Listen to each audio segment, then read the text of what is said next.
Ayan guys, yung truck na naghahakot ng snow.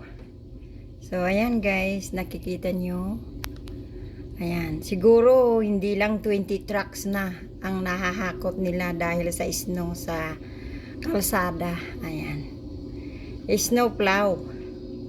Ayan guys, nakikita nyo, mapupuno yan. Ayan. Ayan yung truck na nag-aano. Oh, puno na naman siya, aalis na naman siya. Ayan, ang dami guys ng snow. Grabe. Ayan, kikita nyo.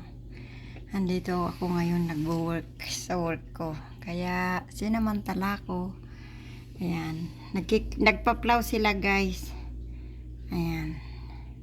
So, maghapon yan.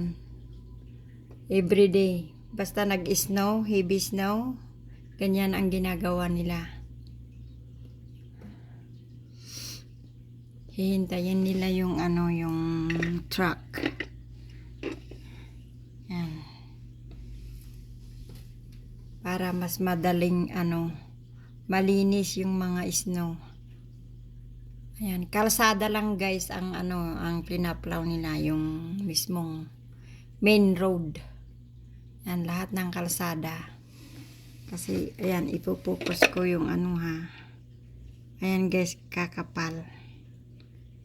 Ayan, ayan, inipon nila sa gitna yung snow. Tapos yan, ipoplaw nila.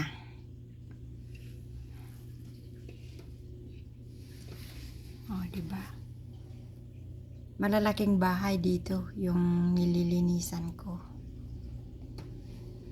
Andyan na naman. Andyan na naman yung truck. Ayan.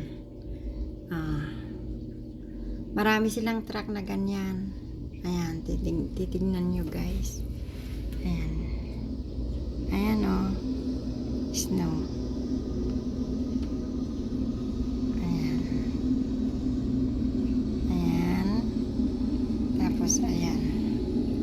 O diba?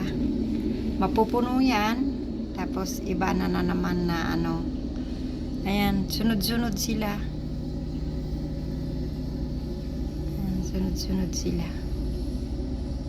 Dami. Maghapon yan nahakutan ng snow.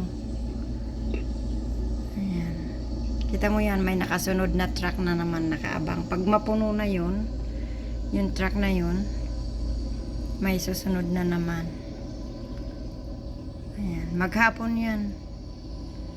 Ayan, itong street na to, kung saan ako nagwo-work, dito yun, pinaplaw nila.